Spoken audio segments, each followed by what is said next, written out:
Good morning, Principles of Business and Finance. Today is Thursday, March the 26th, and on your screen is the daily agenda for today. So you guys do have a do now in the classroom with some Google review questions. We'll be going through 502 PowerPoint slides 7 and 8, and you should be completing the blue section of notes.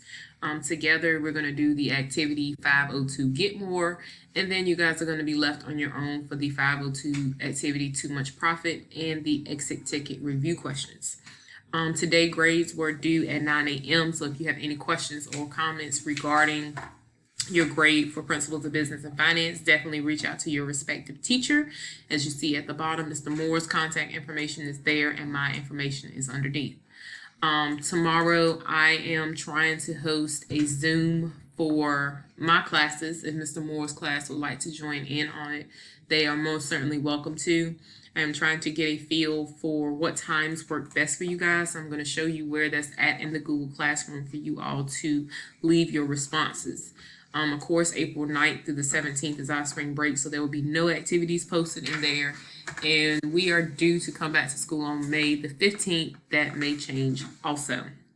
As always, I hope you guys are staying safe, keeping your social distance, and being vigilant while you guys are out and about. So let's begin.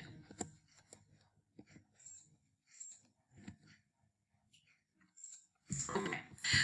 So we are looking at today 502, and we're starting at slides 7 and 8. These are the only two that we're focusing on today.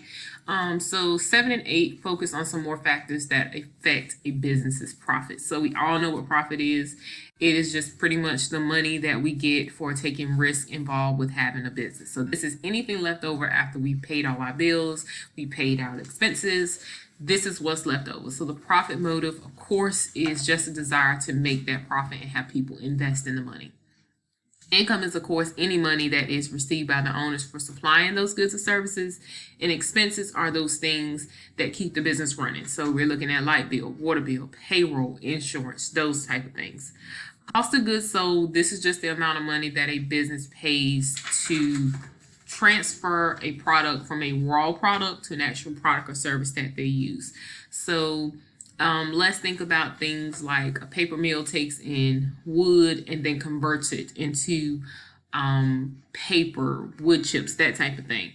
This is what it takes to get from point A to point B. That is the cost of goods sold. So whatever the paper mill uses, such as Enviva, whatever expense that they have to take that wood, take that tree to make it into paper, that's your cost of the good.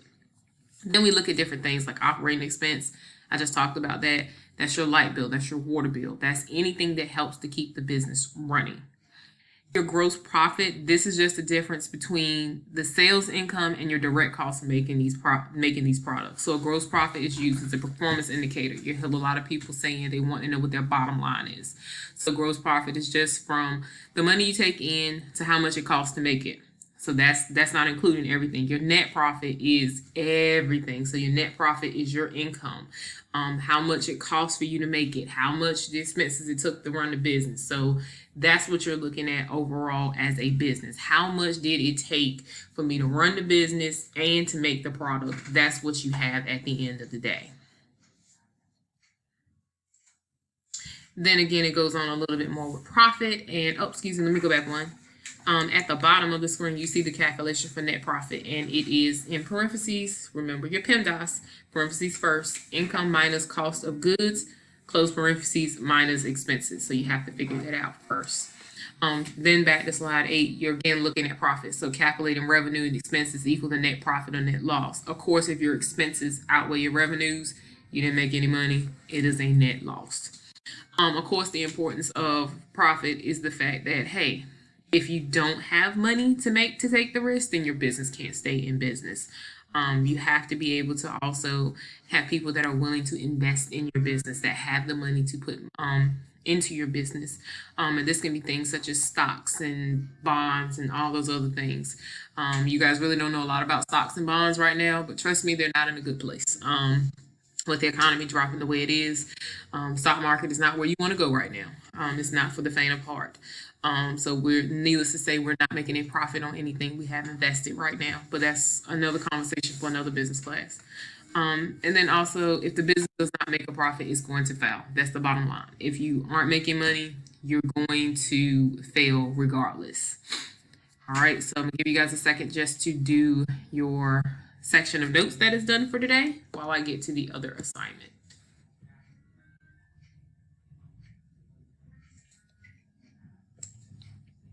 Okay, so the first, and I apologize, I thought I was in Principles of Business. So the first assignment for today outside of the do now, of course, the notes, you're supposed to be doing the blue section of notes today. The first assignment with today's activity is right here is the do now for today. We're getting ready to pull up this activity, which is called 502 Get More, and then the 502 Too Much Profit is on your own, and the exit tickets for today. So pull up this. And this is the 502 Get More activity. So it's going to look a little bit different because you guys are opening it up in Google Docs. It looks a little bit different from when it's actually opened up in Microsoft Word. So right now, so the way that this one says, it says for each scenario, each situation, select one option you think will increase the profit. Put the letter of your choice in the blank, and below each answer, write your rationale. So these 5 we're actually going to do together, so don't panic. I'm not going to leave you guys alone on doing this particular activity. So your answer choices are A, avoid extra payroll expenses. B, get the best rate on advertising. C, change the product you provide. D, use resources wisely. E, beat the competition. F, get the best rates on supplier purchases. G, eliminate some free services. And H, increase worker efficiency. So number 1 says, a shop that sells fine glasswares offers gift wrapping and no extra charge. So they're trying to increase their profit. So if they're trying to increase their profit and they offer free gift wrapping, then they should stop. It's that simple. It is G, because again, you are doing something for free.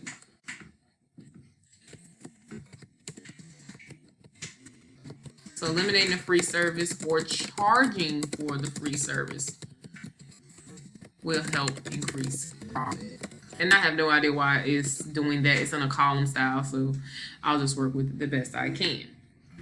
Number 2 states 2 stores sell the same video game at the same price. So how is one store going to increase the profit if their neighbor does the same exact thing?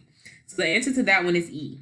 If 1 or 2 stores are trying to beat the competition, then what they need to do is change your price, change your strategy, change your marketing strategy. So that means that one or the other is either going to have to increase price or they're going to have to do something to outbid the competition.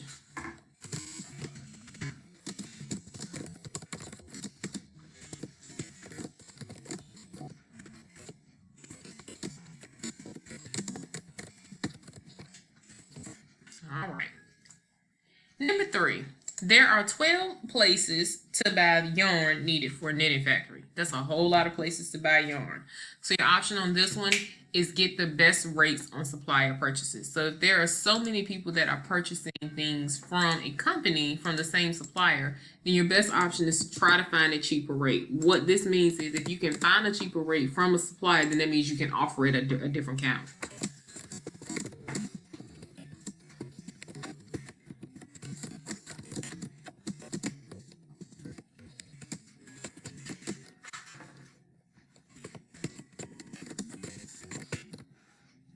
All right. Number 4 states, I need to slide down because I can't see.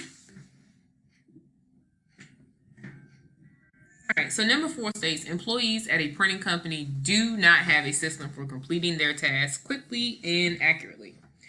The best answer for that one, if the company is trying to make more money, is H, increase worker efficiency. And that is just because if you guys are left to your own devices, you're not going to get the things done that you need. So people need guidance and direction. Increasing work efficiency, of course, is going to help the printing company reduce expenses.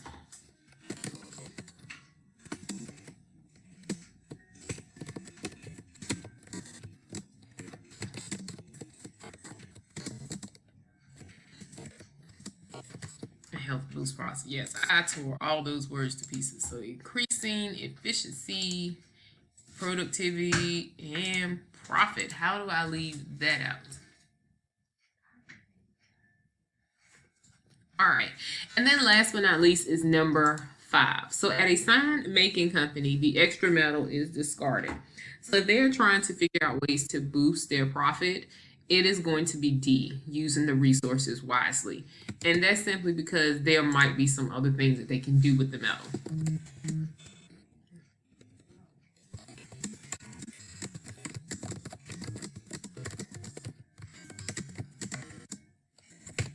And then who knows, they might be able to recycle them and actually make other signs with the metal. The ideas are endless on that one. So if we zoom out just a little bit so you guys can see all of it. So G is number 1, 2 is E, 3 is F, 4 is H, and 5 is D. So that is the 3 get more activity that we were doing together. All right, now we're going to look at the day 3 too much profit activity, and this is really not a right or wrong answer, but I am looking for certain things. So you're going to read the following case and then answer the questions at the end, kind of with your own idea behind it, but also referencing back to slides 7 and 8, and then also the slides forward. And it's going to ask you questions like, do you agree with your friend's comments? Why or why not? Explain the difference between gross profit and net profit. You'll probably refer back to the PowerPoint for that one. Do you think businesses are making a profit? Those type of things. So this is what you're looking at in this particular activity. As always, you have your exit ticket for today. Make sure you're getting that done. And if you have any questions or concerns, again, you guys know how to reach out to me. There is Mr. Moore's contact, and then there is my contact there. So again, if you guys have any questions or concerns, feel free to give us a buzz, give us a call. Make sure you guys are staying safe. And again, we hope to see you guys when we are back in school on the 15th. We know that things change, so definitely stay safe, wash your hands, keep your social distancing, and I hope to see or talk to some of you guys tomorrow doing the Zoom. And I will send out emails and post it in the classroom what time that Zoom will be. If you cannot access a computer, I will also make a phone line available for you guys to call. That way you can still listen in and have responses. So you guys have a great day.